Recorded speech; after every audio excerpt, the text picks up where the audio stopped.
বিসমিল্লাহির রহমানির রহিম। আজকে আমি স্থিরতড়িৎ অধ্যায় থেকে আসা কুমিল্লা বোর্ড 2023 সালে একটি প্রশ্ন সমাধান করব। তো আমাদের প্রথম উদ্দীপকটি দেখি। একটি বৃত্ত দেওয়া আছে, দেখেন এ বি সি ডি। এ হচ্ছে একটি বৃত্ত যার এ বিন্দুতে আছে Q1 4 ন্যানোকুলম্বের একটি চার্জ, বি বিন্দুতে আছে Q2 8 ন্যানোকুলম্বের একটি চার্জ, আর পি হলো তার কেন্দ্র। এখানে দেওয়া আছে চিত্রে একটি বৃত্তাকার পথের এ এবং বি বিন্দুতে দুটি চার্জ স্থাপন করা হয়েছে।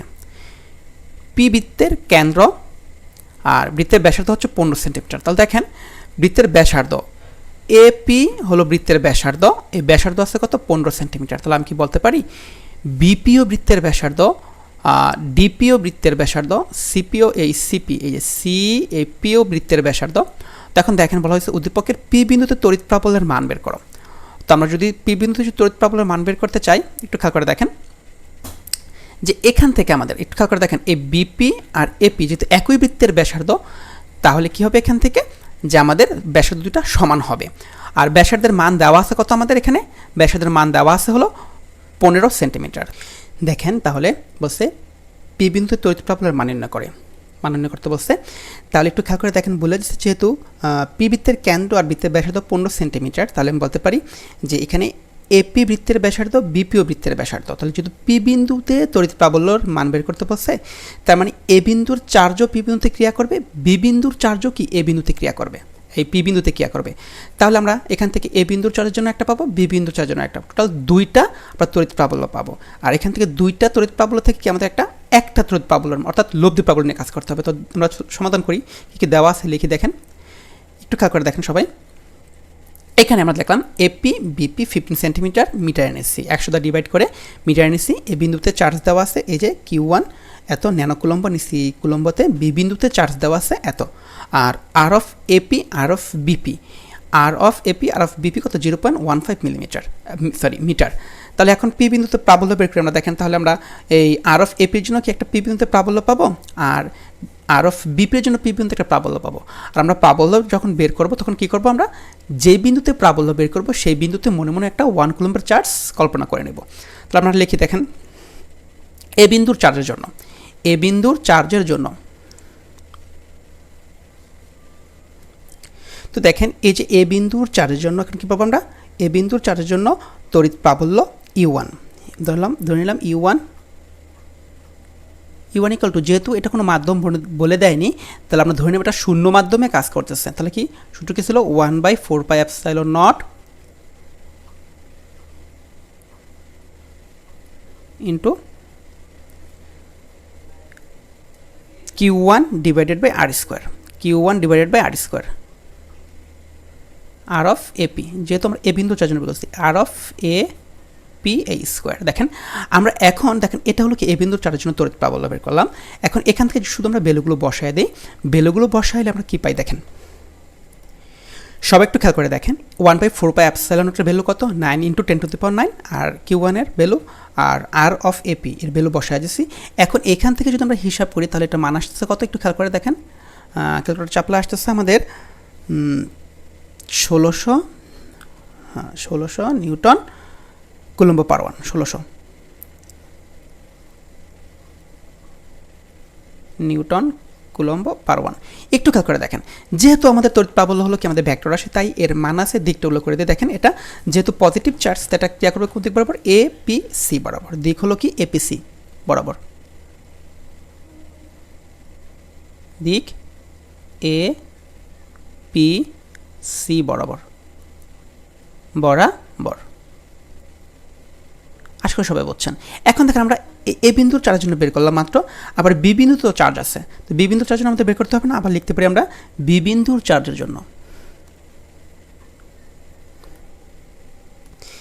বি বিন্দুতে এই যে চার্জটা আছে দেখেন বি বিন্দু থেকেও আমাদের পি বিন্দুর দূরত্ব কত একই সমান, লিখে যাচ্ছে এপি ইকুয়াল টু বিপি 0.15। তো আমরা দেখেন লিখতে পারি বি বিন্দুর চার্জের জন্য E2 equal to 1/4πε0 divided by r of BP square.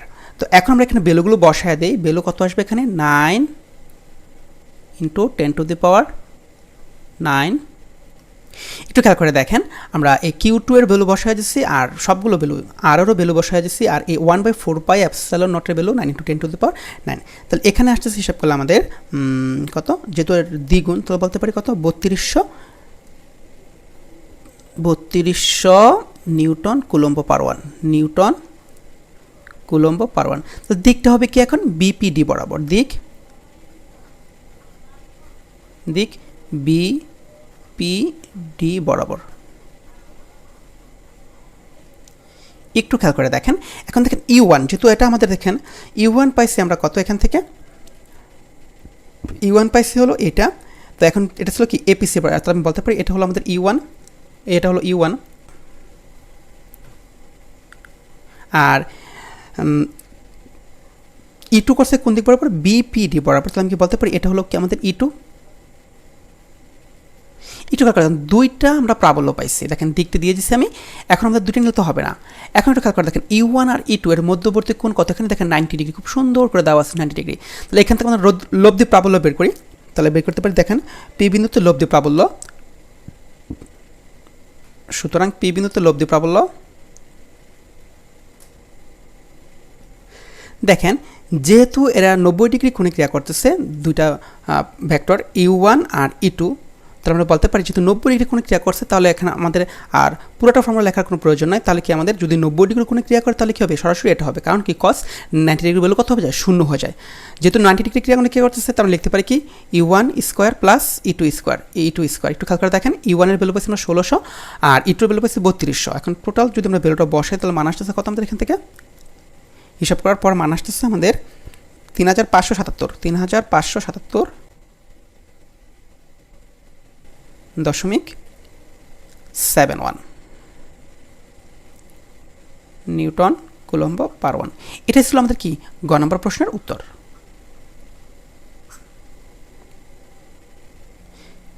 এরপর বলা হয়েছে COD বিন্দুর সাথে একটি পরিবাহী তার যুক্ত করলে পরিবাহীর ইলেকট্রনগুলো কোন দিকে গতিশীল হবে গাণিতিকভাবে মতামত দাও। তো একটু খেয়াল করে দেখেন COD বিন্দুর সাথে আমি দেখেন দেখেন সি বিন্দুর সাথে আমার কি করলাম, যে বিন্দুতে চার্জ আছে বি বিন্দুতে চার্জ আছে বি, দেখেন এই যে দেখেন আমরা একটা তার দিয়ে যুক্ত করলাম, আবার এ থেকে ডি পর্যন্ত তার দিয়ে যুক্ত করলাম, এবং বি বিন্দু থেকে ডি বিন্দু পর্যন্ত দেখেন এই যেখানে লাল একটা তার দিয়ে আমরা যুক্ত করছি।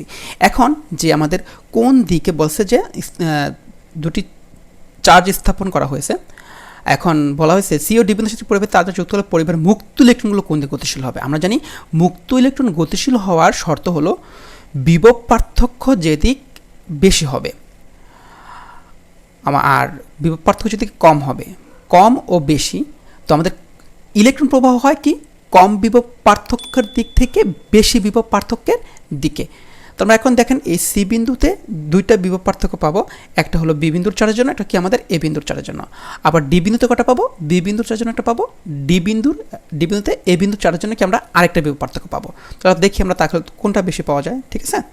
একটু খেয়াল করে দেখেন আপনারা যে এখানে লিখতে পারলাম আমি কি সিপি বিপি আর হলো ডিপি এপি, যেহেতু একই বৃত্তের ব্যাসার্ধ তাহলে সবগুলো ব্যাসার্ধ সমান, লিখলাম CP BP DP AP equal to r 15 centimeter, মিটারের নিচে কত হয়েছে 0.15 মিটার। এরপর আবার দেখেন এখান থেকে আমরা জানি একই বৃত্তের ব্যাস এবং ব্যাসার্ধ সমান হয়, তাহলে বলতে পারি দেখেন এসি যে বৃত্তের ব্যাস, আবার বিপিও সেই বিডিও কি একই বৃত্তের ব্যাস, তাহলে এপি যদি হয় 15 তাহলে এসি কত হবে 30, তাহলে 30 যদি হয় তাহলে বিডিও কত হবে 30 সেন্টিমিটার 0.3 মিটার। আবার যদি দেখেন এ বি সি ডি একটি বর্গক্ষেত্র, তাই কি হবে এখানে বিসি বাহুর দৈর্ঘ্য যতটুকু আবার এডি বাহুর দৈর্ঘ্য কি ততটুকু হবে।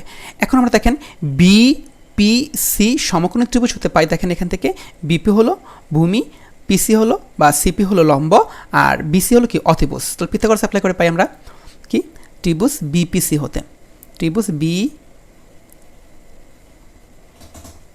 পিসি হতে পাই। তো একটু খেয়াল করে দেখেন আমরা এটা হিসাব করলে পাই হলো 0.21213 এটা পাইলাম। দেখেন তাহলে আমরা কী পেলাম এটা, এখন বিসি যেহেতু পেতে বলে দিচ্ছি বিসি ইকুয়াল টু, তাহলে বিসি যতটুকু পাইছি এটিও ততটুকুই পাইছি। এখন আমাদের দেখেন সি বিন্দুতে, এই সি বিন্দুতে দেখেন বি এর জন্য একটা বিভব পাবো, আবার এর জন্য একটা বিভব পাবো। তাহলে আমরা এখন কি সি বিন্দুতে বিভব বের করতে পারি? তাহলে আমরা সি বিন্দুতে বিভবটা বের করে দেখেন, সি বিন্দুতে বিভব। তাহলে দেখেন এই সি বিন্দুতে বিভব পাবো আমরা দুইটা, একটা বি বিন্দুর চার্জের জন্য এবং একটা কি এ বিন্দুর চার্জের জন্য। আমরা ধরলাম এ বিন্দুর চার্জ হলো Q1, বি বিন্দুর চার্জ হলো কি Q2। তো আমরা দেখেন আমরা তো জানি বিভবের ফর্মুলা কি জানি আমরা? বিভবের ফর্মুলা হলো 1/4 pi epsilon not, 1/4 pi epsilon not, যদি বলছি আমরা Q1, তাহলে কী হবে এখান থেকে? Q1 বাই, আর যেহেতু দেখেন আমাদের Q1, তাহলে কত হবে এখানে? দূরত্ব হবে কত দেখেন তো? AC, প্লাস এখান থেকে কত হবে আবার? Q2 1/4 pi epsilon not into কত হবে তাহলে? Q2 divided by BC।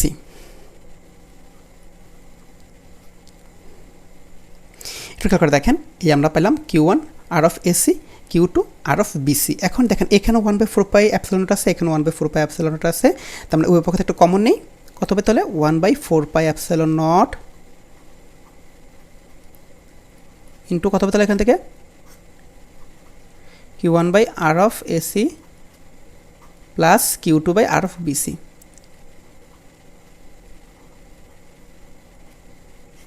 Value বসাই দিই আমরা। এখন দেখেন এখানে যেহেতু শূন্য মাধ্যম, তাই এটার ভ্যালু কত হবে? 9 × 10⁻৯। তাহলে দেখেন এখানে আমরা হিসাব করলে দেখেন ভ্যালুগুলো বসাই যাচ্ছি। এখন ভ্যালুগুলো বসানোর পর হিসাব করে আমরা কত পাই? 459.4 ভোল্ট,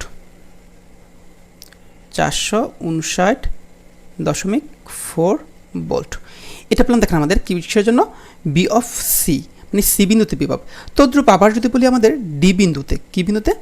যেহেতু বলছে সি ও ডি বিন্দুর সাথে একটা পরিবাহী তার যুক্ত করতে, আমরা সি বিন্দুর বিভব পাইছি। এখন পরিবাহী তার যুক্ত করার পর এখন আবার কি ডি বিন্দুতে বিভব পাবো। তো ডি বিন্দুর বিভবটা বের করে আবার তদ্রূপভাবে বলতে পারি ডি বিন্দুতে বিভব। এখন আমরা খেয়াল করে দেখেন, যদি ডি বিন্দুতে বিভব বের করতে চাই, আমার এ বিন্দুর চার্জ ক্রিয়া করবে এডি বরাবর, আর বি বিন্দুর চার্জ করবে কি বিডি বরাবর। তার মানে কি দেখেন তো, দুইটা চার্জ ক্রিয়া করবে, একটা হলো কি এ বিন্দুর চার্জ আর বি বিন্দুর চার্জ। তাহলে দেখেন আমরা বলতে পারি যে আমাদের ডি বিন্দুতে বিভব বলতে পারি বিডি, BQ1 BQ2। তো BQ1 দেখেন Q1 চার্জের জন্য কি আসে আমাদের? দেখেন তো Q1 চার্জের জন্য আসতেছে দেখেন এডি, আর Q2 চার্জের জন্য কি বলেন তো? বিডি। এই Q2 চার্জের জন্য আসতেছে কি বিডি। তো দেখেন একটু খেয়াল করে, যে একটু খেয়াল করেন এই Q1 r of AD, Q2 r of BD. এখন দেখেন এখানেও 1/4 পাই এপসাইলন নট আছে, এখানেও 1/4 পাই এপসাইলন নট আছে। তোমরা একটা কমন নিয়ে দেখেন, কমন কি থাকে এখান থেকে? 1/4 পাই এপসাইলন নট ইন্টু কত হবে তাহলে এখানে? Q1 r of AD, Q2 r of BD. একটু খেয়াল করে দেখেন, এখন এটার ভ্যালু কত হবে? আমরা এটা ভ্যালু হচ্ছে 9 × 10⁹9।